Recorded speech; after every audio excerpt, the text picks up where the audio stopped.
The stars were different that morning when Jake Morrison looked through the observation deck of the Earth Defense Station. He had been watching space for 12 years, but something felt wrong. The sensors showed nothing unusual. Yet his gut told him trouble was coming. Jake was not a young man anymore. At 45, he had seen Earth grow from a single planet to a small network of mining stations and research outposts. Humans had finally learned to travel between planets in their own solar system, but they were still babies compared to the rest of the galaxy. The coffee in his cup was still hot when the alarm started screaming. Red lights flashed across every control panel in the station. Jake dropped his cup and ran to the main command center where dozens of people were staring at their screens with shocked faces. "What do we have?" Jake asked as he reached the central console. 20 contacts, sir," said Lisa, the young sensor operator. Her voice was shaking. "They just appeared out of nowhere. No hyperspace signatures, no energy trails. They're just there." Jake looked at the main display screen. 20 massive objects hung in space near Jupiter. Each one was larger than any ship humans had ever built. They looked like giant metal cities floating in the darkness, covered with lights and strange geometric patterns. "How big are they?" Jake asked. "The smallest one is 3 miles long," Lisa replied. "The largest is almost 10 miles. Sir, these ships are bigger than our entire space fleet combined." Jake felt his stomach drop. Humanity had always wondered if they were alone in the universe. Now they had their answer, and it was terrifying. President Linda Hayes received the call in the middle of the night. She was a strong woman who had led Earth through economic troubles and natural disasters, but nothing had prepared her for this moment. Alien ships had arrived in their solar system, and Earth had no idea what they wanted. "Get me the Defense Council," she told her assistant. "Wake everyone up. We need to meet now." Within an hour, the most important people on Earth were gathered in the underground command center beneath Washington. Military leaders, scientists, and government officials all stared at the same images Jake Morrison was watching from his station. "Do we know if they're friendly?" asked General Patricia Stone, the head of Earth's military forces. "We don't know anything," replied Dr. Amy Rogers, the chief scientist. "We've tried every form of communication we can think of: radio signals, laser pulses, mathematical sequences. They're not responding to anything." President Hayes looked around the room. "How long until they reach Earth?" "At their current speed, about 6 hours," said Admiral Morrison, Jake's older brother who commanded Earth's small space fleet. "But ma'am, if they wanted to hurt us, they could have done it already. Those ships have enough firepower to destroy our entire planet." The waiting was the worst part. For 6 hours, Earth held its breath. Every television station showed the same images of the alien ships moving slowly toward their planet. People gathered in churches, schools, and homes, all wondering the same thing. Were they about to meet new friends or face their destruction? Jake Morrison watched from his station as the alien fleet entered Earth's orbit. The ships were even more impressive up close. They moved with perfect coordination, like they were controlled by a single mind. Strange energy patterns danced across their hulls, and weapons ports that could fit entire buildings were visible along their sides. "Sir," Lisa called out, "I'm getting something. It looks like a communication signal." "Put it through," Jake ordered. The main screen flickered, and then an alien face appeared. It was not what humans had expected. The creature looked like a cross between a lizard and an insect, with 4 eyes arranged around its head and skin that shifted colors like an oil spill. When it spoke, the words came through in perfect English. "Primitive species of the 3rd planet," the alien said in a voice that sounded like grinding metal. "I am Admiral Kexvor of the Zalarian Empire. Your world has been selected for integration into our domain. You will surrender your weapons, disband your governments, and prepare for occupation. Resistance will result in total extermination." Transmission ended, leaving Earth's leaders staring at a blank screen. President Hayes stood up slowly. "Did that thing just tell us to surrender our entire planet?" "Yes, ma'am," said Admiral Morrison. "And if we don't, they'll kill everyone." For a moment, nobody spoke.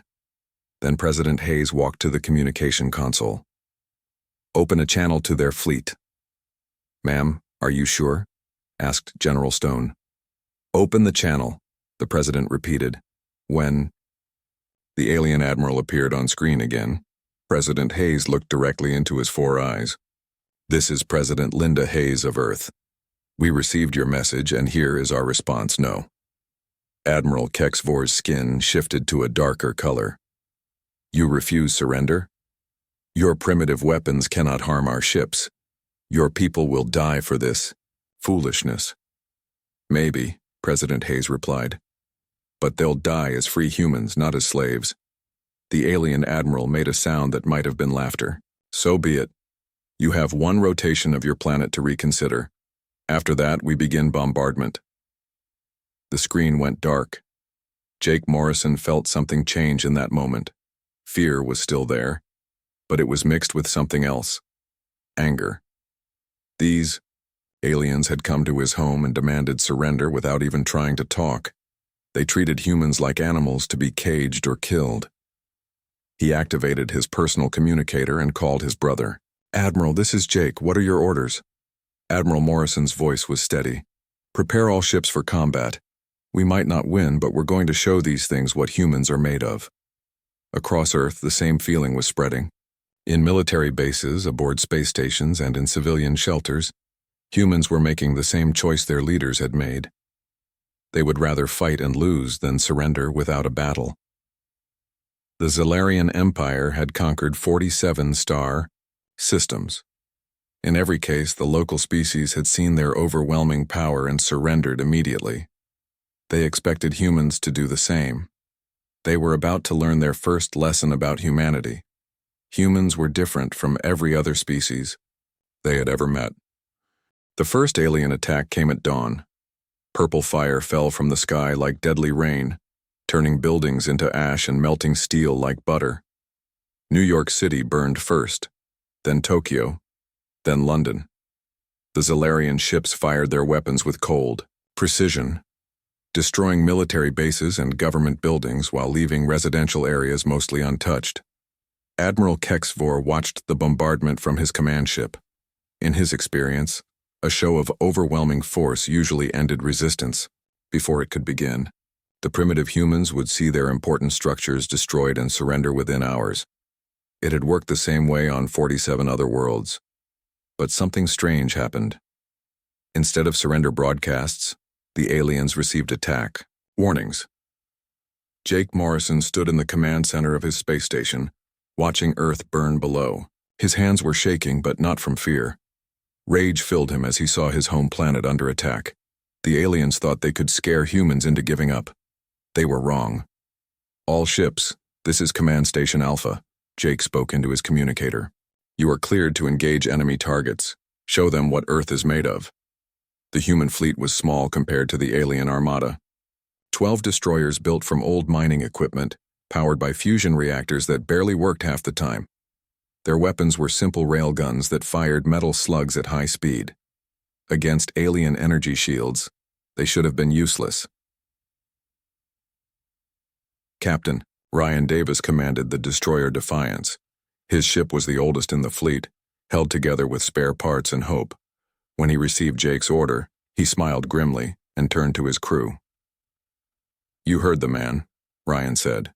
"Time to show these lizards how humans fight. All weapons target the lead ship. Fire when ready." The Defiance opened fire first.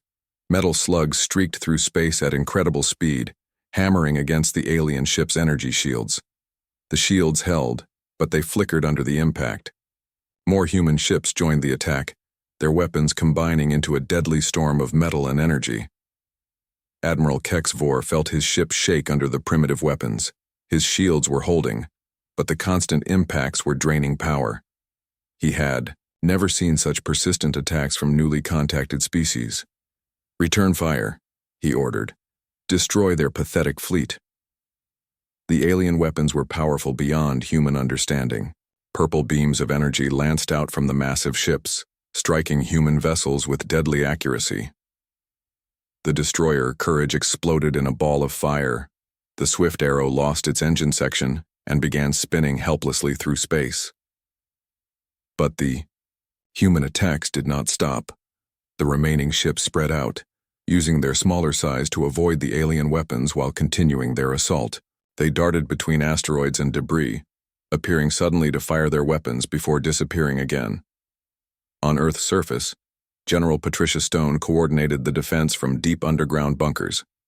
The aliens had destroyed most military headquarters, but humans had learned to adapt quickly. Command centers moved every few hours using tunnels and hidden facilities that the aliens could not find. "Status report," Patricia ordered as she entered the new command bunker in Colorado. "We've lost most of our surface installations," reported Colonel Ben Carter. "But our people are fighting back. Resistance groups are forming in every major city. The aliens control the sky, but they don't control the ground." Patricia nodded. She had studied military history her entire career, and she knew that occupying a planet was much harder than conquering it. The aliens had superior technology, but they did not understand human nature. "What about the moon base?" she asked. Ben's face darkened. "Luna base fell 6 hours ago, but we're getting strange reports. The aliens left a small garrison there, and our people are still fighting." On the moon, Lieutenant Colonel Ben Carter led a different kind of war. The aliens had taken Luna base easily, but they expected the surviving humans to hide or surrender. Instead, they found themselves fighting an enemy that refused to quit. Ben and his team used mining explosives to destroy alien supply lines. They attacked from tunnels and caves, using their knowledge of the lunar surface to strike where the aliens least expected. The Zolarians had powerful weapons, but they were built for space battles, not guerrilla warfare in low gravity. "Remember," Ben told his fighters as they prepared for another raid, "we can't match their technology, but we know this place better than they do. Hit them hard and fast, then disappear. Make them afraid to leave their ships." The aliens were learning something they had never experienced before. Every other species they had conquered had fought conventionally, using military formations and traditional tactics. Humans fought like no other species in the galaxy. Dr. Amy Rogers worked frantically in a hidden laboratory beneath the ruins of MIT.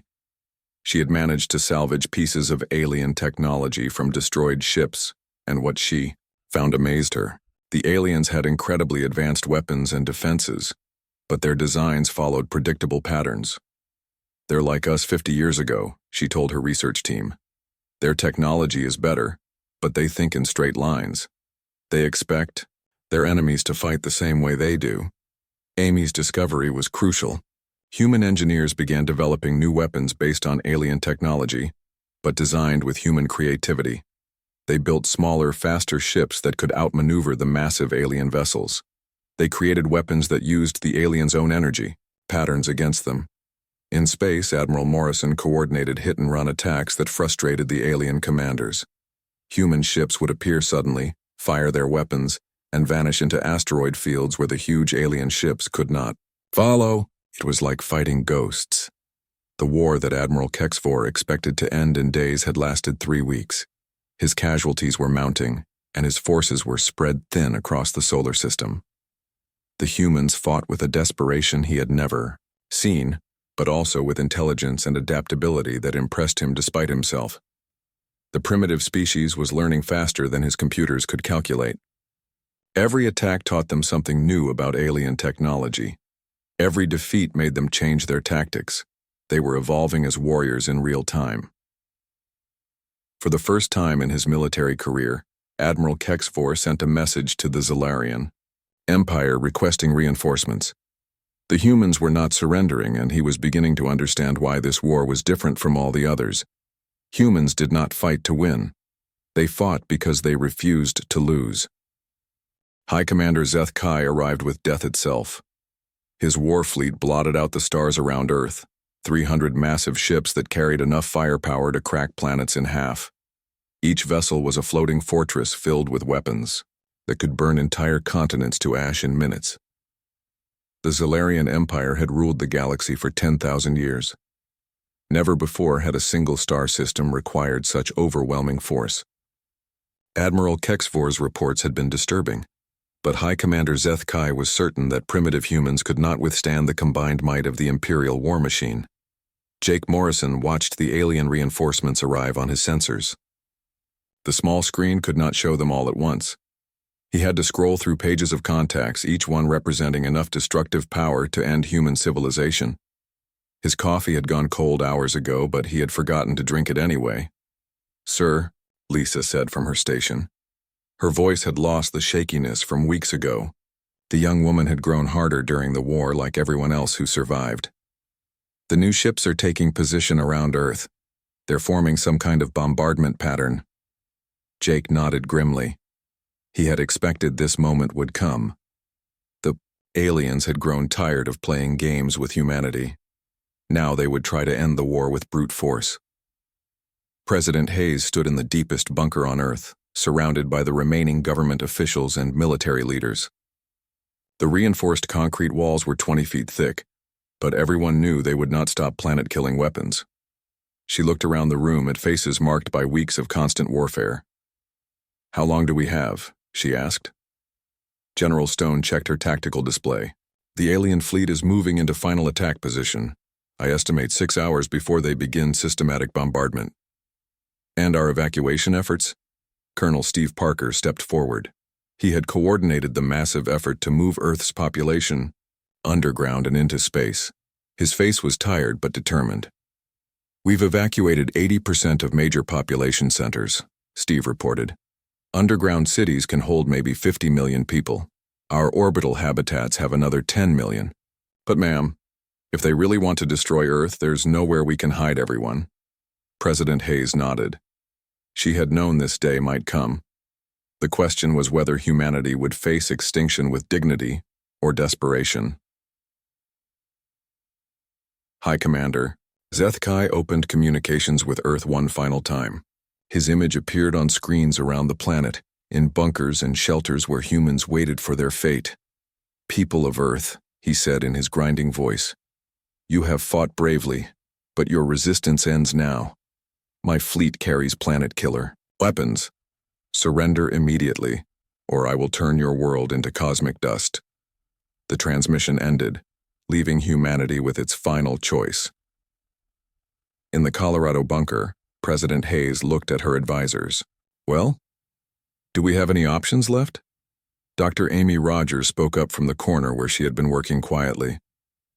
"Actually, ma'am, we might. I've been studying the alien communications we've intercepted. There's something strange about this war."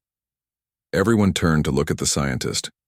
Amy had been analyzing captured alien technology for weeks, learning more about their enemies than anyone else on Earth. "What do you mean?" President Hayes asked. "They're not just fighting us," Amy explained. "They're studying us.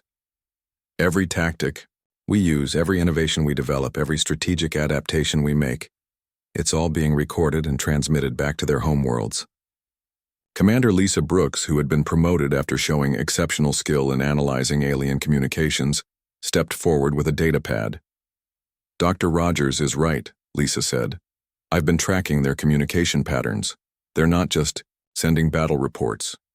They're sending detailed analysis of human warfare methods, psychological profiles, technological adaptations. It's like they're treating this war as a research project." The room fell silent as the implications sank in. Captain Nick Powell, recently returned from a dangerous reconnaissance mission, spoke up. "I've seen their data collection firsthand. The aliens have scientific teams studying every battle, every human response. They're learning how to fight opponents who don't follow standard patterns." Dr. Kevin Walsh, who had been interrogating captured alien prisoners, added the final piece of the puzzle. "The prisoners I've questioned all say the same thing. The Zalarian Empire has grown soft over thousands of years. They haven't faced real military opposition in centuries. Their standard tactics work because most species fight conventionally." "But humans don't fight conventionally," General Stone said, understanding dawning on her face. "Exactly," Amy confirmed. "We're the first species they've encountered that adapts faster than they can respond. They're not just trying to conquer us anymore. They're trying to learn how to defeat innovative opponents before they expand into other parts of the galaxy." President Hayes felt the weight of realization. "You're saying this isn't just about Earth anymore?" "No, ma'am," Amy replied. If we lose, they'll use everything they've learned about fighting adaptive enemies to conquer species that might otherwise resist successfully. We're not just fighting for Earth, we're fighting for every intelligent species they might encounter in the future. The stakes had suddenly become much larger than anyone had imagined. High Commander Zeth Kai reviewed the data his fleet had collected during the extended campaign. The humans had provided invaluable information about fighting unconventional opponents. Their creativity, adaptability, and refusal to accept defeat had taught the Empire lessons that would be useful for centuries to come. But the experiment had gone on long enough. It was time to end the human threat and preserve the valuable data they had gathered.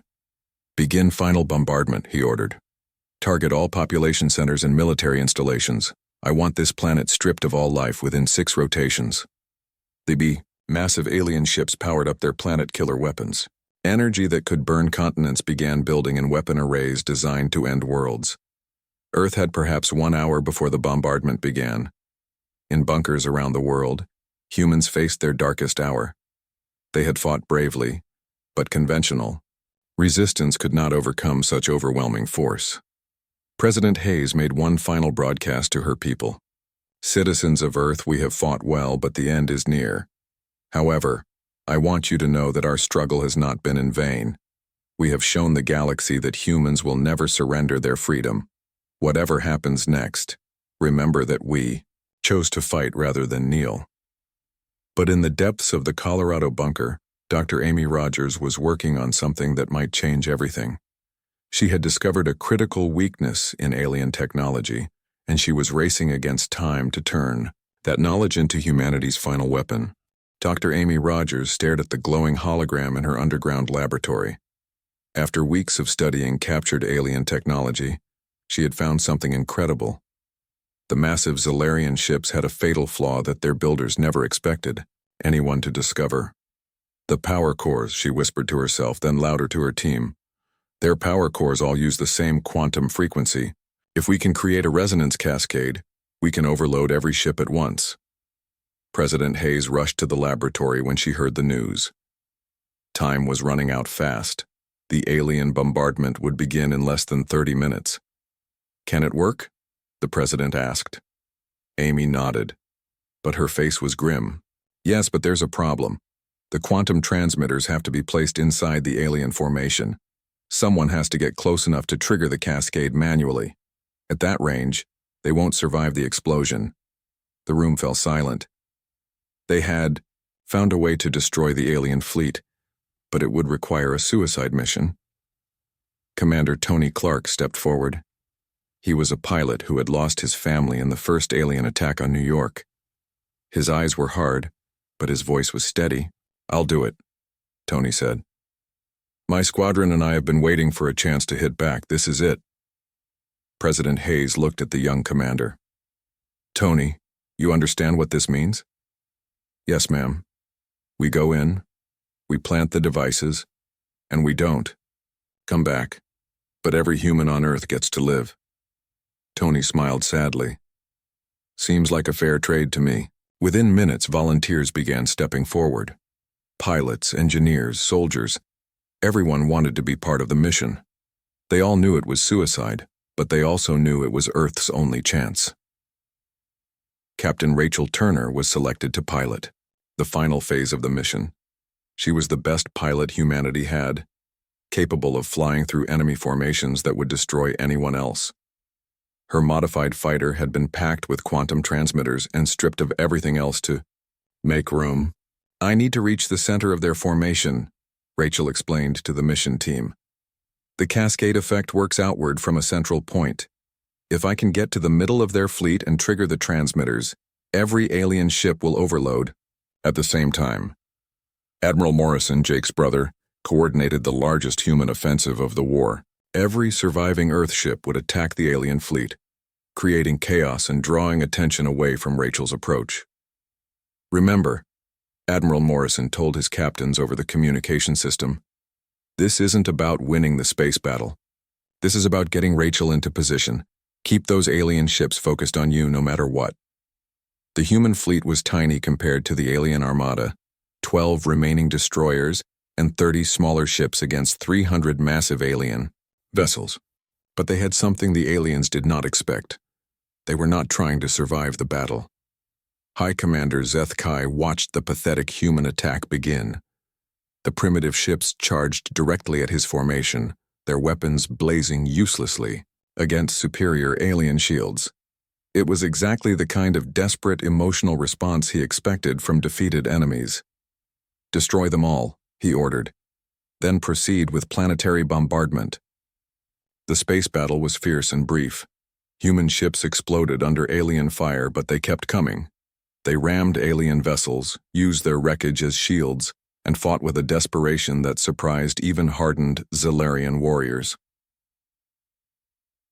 In the chaos of battle, nobody noticed one small human fighter slipping through the outer edge of the alien formation. Rachel Turner flew her ship like it was part of her body.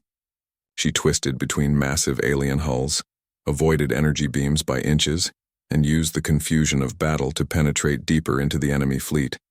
Her heart was pounding, but her hands were steady on the controls. "Command, this is Turner," she said into her communicator. "I'm inside their formation, beginning quantum transmitter deployment." In the Colorado bunker, everyone held their breath as they listened to Rachel's voice. On the tactical display, her tiny ship moved between giants, dropping devices that would either save Earth or accomplish nothing. "First transmitter deployed," Rachel reported. "Moving to position 2. Alien weapons fire lit up space around her fighter. The Zalarians had finally noticed the small ship moving through their formation. Energy beams reached out like deadly fingers trying to swat her from the sky. "Second transmitter deployed, they're onto me now. Heavy fire coming in." Rachel's ship shook as alien weapons grazed her shields. Warning lights flashed across her control panel, but she ignored them. She had a job to finish. Third transmitter deployed, almost there. An alien energy beam struck her engine, sending her fighter spinning out of control. Rachel fought to regain control as her ship tumbled through space, pieces of hull plating flying off into the darkness. Fourth transmitter deployed. I'm hit bad but still flying. She was almost at the center of the alien formation now. The massive command ship of High Commander Zeth Kai loomed ahead of her like a metal mountain. This was where she needed to. "Pay final position reached," Rachel said. Her voice was growing weak. "Preparing to activate quantum cascade." Admiral Morrison listened from his dying ship. Half his fleet was gone, but they had done their job. Rachel was in position. "Rachel," he said into his communicator. "It's been an honor serving with you." "The honor was mine, sir," Rachel replied. "Tell Earth we were here. Tell them we fought." She pressed the activation button. The quantum cascade began as a tiny ripple in spacetime. Then it grew, spreading outward from Rachel's position at the speed of light. When it reached the first alien ship, the massive vessel's power core overloaded and exploded in a ball of nuclear fire. The explosion triggered the next ship, and the next, and the next. Within seconds, 300 Zalarian warships were dying, in a chain reaction of synchronized destruction. The night sky around Earth lit up like a new star as the alien fleet destroyed itself. High Commander Zeth Kai had just enough time to understand what was happening before his own ship exploded. The primitive humans had found a weakness that Zalarian engineers never imagined could exist. In his final moment, he realized that underestimating human creativity had been a fatal mistake. When the light faded, space around Earth was filled with debris and expanding clouds of gas. The mighty Zalarian fleet was gone, destroyed by a handful of humans who refused to surrender. But the war was not over yet. Space around Earth was quiet for the first time in months. The debris from 300 alien warships drifted slowly in the darkness, glowing pieces of metal that had once been the most powerful fleet in the galaxy. But the silence was not complete. One alien ship had survived. High Commander Zeth Kai's personal flagship hung at the edge of the solar system, badly damaged but still functional. The ship had been positioned outside the main fleet formation when the quantum cascade destroyed everything else. Now it was alone, its commander staring at the wreckage of his entire armada. Jake Morrison watched the lone alien ship from his station. The sensors showed it was not moving toward Earth or preparing to attack. It simply floated in space like a lost child. For the first time since the war began, Jake felt something other than fear or anger when looking at an alien vessel. He felt pity. Admiral Morrison, now the highest-ranking military officer left alive, established communication with the surviving alien ship. He expected threats, demands for surrender, or promises that more ships would come. Instead, he found something he never expected to see: a broken enemy commander who had learned respect for human courage. "I am High Commander Zethkai of the Zalarian Empire," the alien said when the communication channel opened. His voice was different now, quieter and less confident than before. "I wish to speak with your leaders." President Hayes appeared on the screen from the Colorado bunker. She looked tired but strong, like everyone who had survived the war. Behind her stood the remaining government officials and military leaders, people who had seen their world burn and refused to surrender.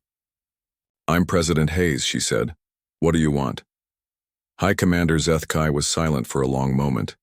His 4 eyes seemed to be looking at something far away. When he spoke again, his words surprised everyone listening. "I want to understand," he said.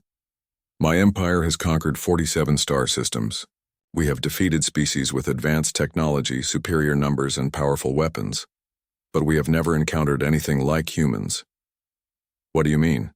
President Hayes asked. "Other species fight to win," the alien commander explained. "When they realize they cannot win, they surrender to save their lives. It is logical behavior. But humans fight even when victory is impossible. You sacrifice yourselves for others. You choose death over slavery. This is not logical, yet it makes you more dangerous than any weapon we have ever faced." Admiral Morrison leaned forward. "Are you saying you're afraid of us?" High Commander Zethkai's skin changed color, a sign of emotion in his species. "Yes. For the first time in my life I am afraid. Not of your weapons or your ships, but of what you represent. You are a species that becomes stronger when cornered, more creative when desperate, and more dangerous when dying. The Empire has never faced such an enemy." Dr. Amy Rogers, standing near the president, spoke up. "You've been studying us throughout this war. What did you learn?" "Too much," the alien commander replied. "I learned that human warfare is not about technology or numbers. It is about spirit. You fight with your hearts as much as your minds. You adapt faster than our computers can calculate. Every time we thought we understood you, you surprised us again." The alien paused, then continued. "But I learned something else. If humans can do this to us with primitive technology and small numbers, what will you become when you have time to grow? What will happen when you have our technology, our knowledge, our weapons?"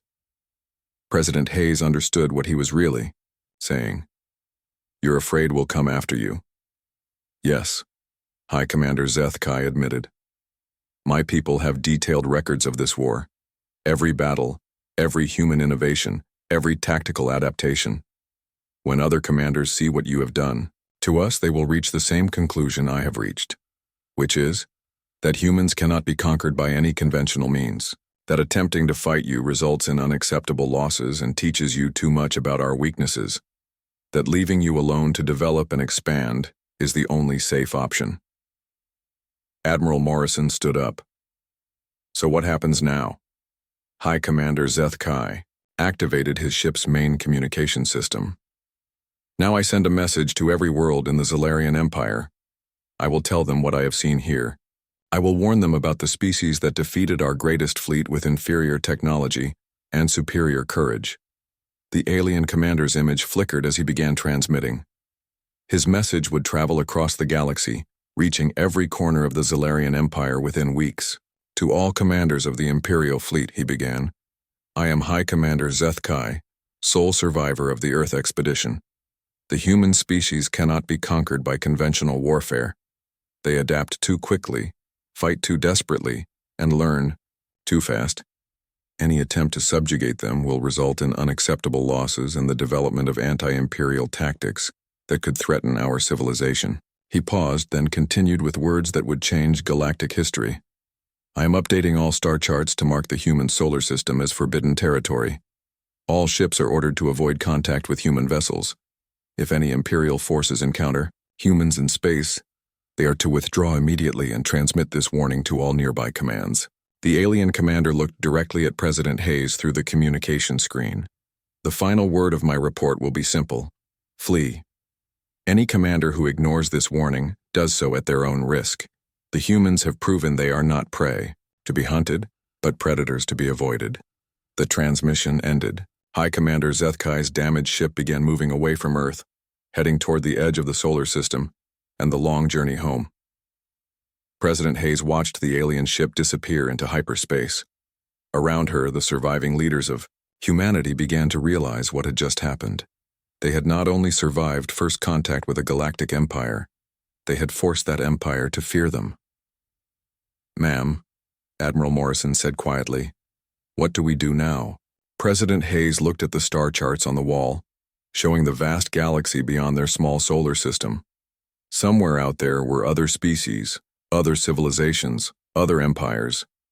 And now they would all know about humans. "Now we rebuild," she said.